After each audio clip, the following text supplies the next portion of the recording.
Good morning everyone, welcome to another Lighthouse devotion.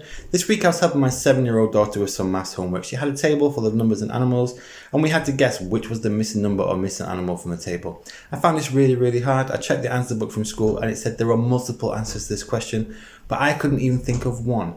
I'm not going to tell you what we came up with, I'm going to leave it here for you, but when I tried to explain to my daughter that maybe it was just the numbers were going up, she gave me an answer that was really simple and it blew my mind. If you can think of an answer to this puzzle, stick it in the comments below. My problem was I was overthinking the answer. I like to do that a lot. I like to overcomplicate simple things.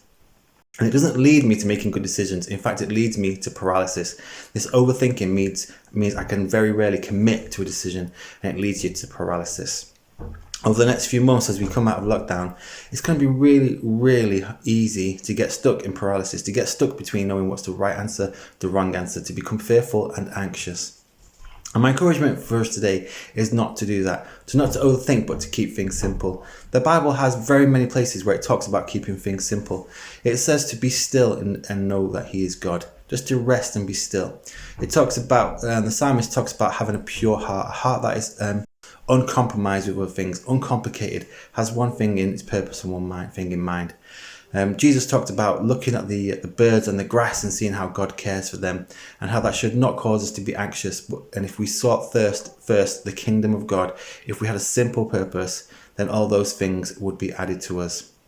Now, if you're an overcomplicated thinker like me, you'll already be thinking, oh, Richard, you don't know how complicated my life is. You don't know I've got complicated situations and I need complicated solutions. If that is the case, if that is true for you, then all I can say is that you're in more need to keep your life simple. That actually, if you keep your life simple, you'll actually get more benefit than someone who doesn't need it. Because your life is complicated, it needs some simplicity. I'm going to give you 2 easy ways that you can add simplicity to your life. The first way is to assume the best in everyone.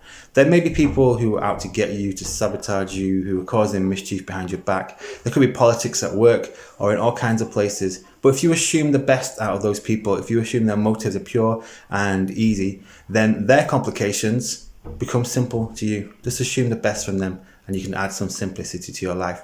The second thing to do is to check your motives.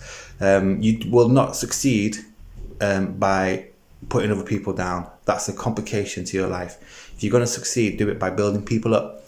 You can simplify very much of your motivations and your actions just by seeking to build other people up, not putting yourself first. These are all good biblical concepts that will add simplicity to your life.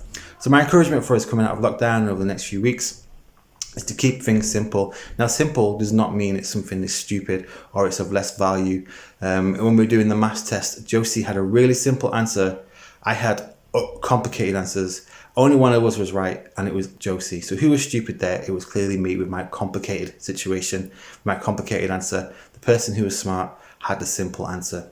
So my advice to you, my encouragement is to keep it simple, smarty pants.